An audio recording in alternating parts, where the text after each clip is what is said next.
مہاراجہ ہری سنگھ کے ساتھ چائے۔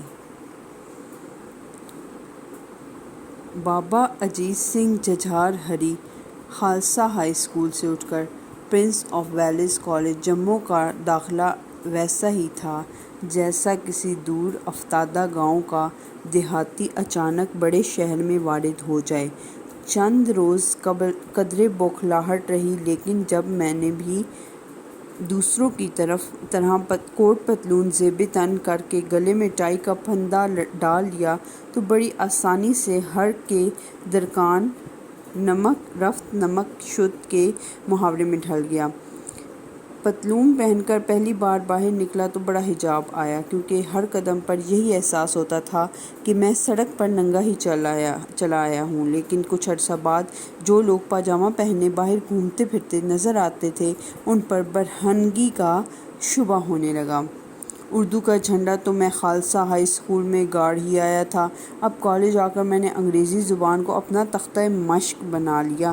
چند مہینوں کے اندر میں نے کالج لائبریری میں شیکسپیئر سے لے کر زمانہ حال تک جتنا انگلش لٹریچر موجود تھا، اس کا بیشتر حصہ ایسے ہی چلتے پھرتے کھنگال ڈالا۔ ٹامس ہارڈی اور رابرٹ لوئس اسٹیونسن مجھے پسند آئے، لیکن میری جان کو جس کا اصلی روگ لگ گیا وہ پی جی ووڈ ہاؤس تھا۔ ووڈ ہاؤس طنز و مزاح کی ایک چھوٹی سی شفاف جھیل ہے، زیادہ لمبی چوڑی نہ زیادہ گہری۔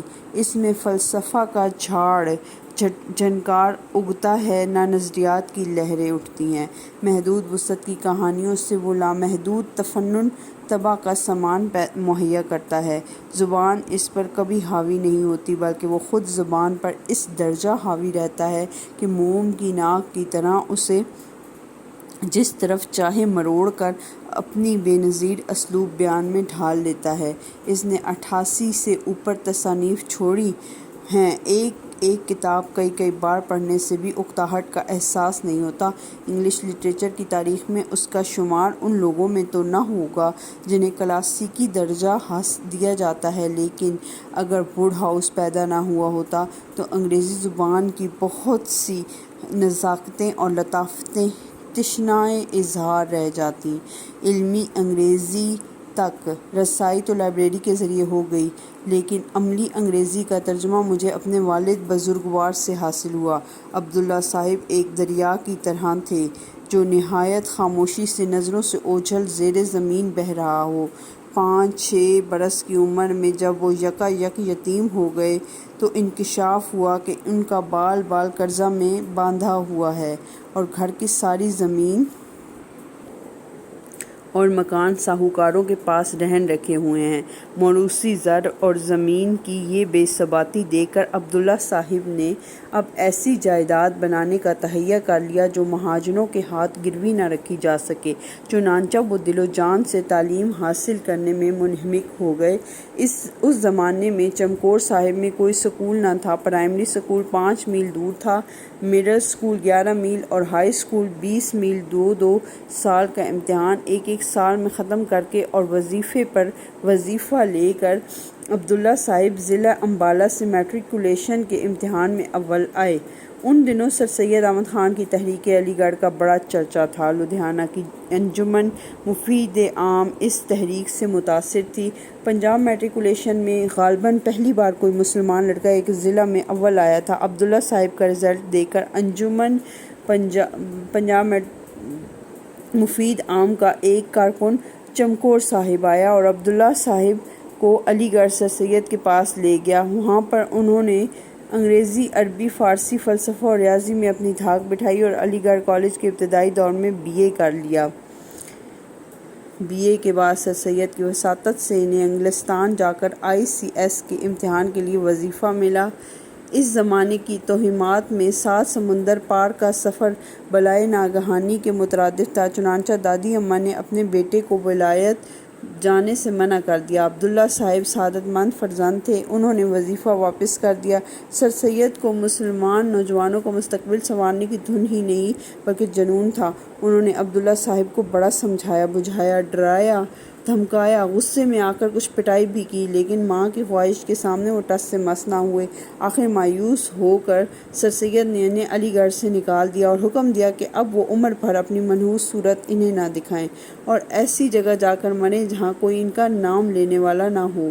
عبداللہ صاحب جتنے سعادت مند فرزند تھے، اتنے ہی اطاعت گزار شاگرد بھی تھے۔ سر سید کی حکم کی لاج انہوں نے اس طرح رکھی کہ گلگت کے دور افتادہ مقام پر جا کر کلرکی اختیار کر لی۔ ان دنوں چمکور صاحب سے سری نگر کے راستے گلگت پہنچنے کے لیے 20-22 روز لگتے تھے۔ 108 سال کی عمر میں وفات پانے تک دادی اماں نے کبھی گاؤں سے باہر قدم نہ رکھا تھا، اس لیے وہ خوش تھیں کہ گلگت جا کر بیٹا گھر کے پاس ہی رہا، سات سمندر پار تو نہیں گیا۔ گلگت کی کلرکی عبداللہ صاحب کو بڑی راس آئی۔ دیکھتے ہی دیکھتے وہ کشمیر راج کی طرف سے وہاں کے گورنر بن گئے۔ گلگت میں انہوں نے 18-20 برس گزارے۔ ان کے سب بچوں کی پیدائش بھی وہیں پر ہوئی۔ 3 بیٹے 3 بیٹیاں۔ اس علاقے کی بین الاقوامی اہمیت اور چینی اور روسی ہمسایوں کے حالات پر انہیں خاصا عبور تھا۔ کشمیر کے مہاراجا پرتاپ سنگھ کے ساتھ ان کے بڑے اچھے مراسم تھے۔ ان کی وفات کے بعد جب مہاراجا ہری سنگھ گدی پر بیٹھا تو اس سے ان بن ہو گئی۔ 47 سال کی عمر میں عبداللہ صاحب نے ملازمت سے سبکدوشی حاصل کر لی اور مستقل طور پر جموں میں قیام پذیر ہو گئے۔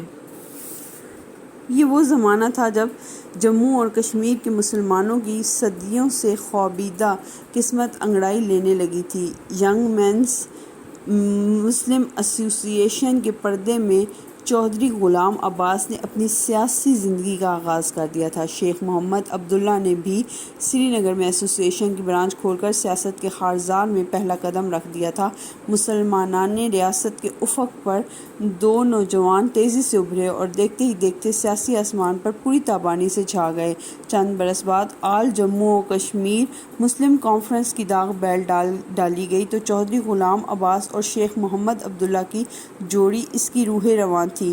لیکن جیسے جیسے برصغیر کی سیاست میں پاکستان کا نظریہ ابھرتا گیا، ویسے ویسے ان دونوں لیڈروں کے راستے بھی ایک دوسرے سے الگ ہوتے گئے۔ چودھری صاحب نے مسلم کانفرنس سمیت قائد اعظم محمد علی جناح کی قیادت میں نظریہ پاکستان کا راستہ اختیار کر لیا۔ شیخ صاحب نیشنل کانفرنس کا 1.5 اینٹ کا مندر الگ بنا کر مہاتما گاندھی اور پنڈت جواہر لال نہرو کے چرنوں میں جا بیٹھے۔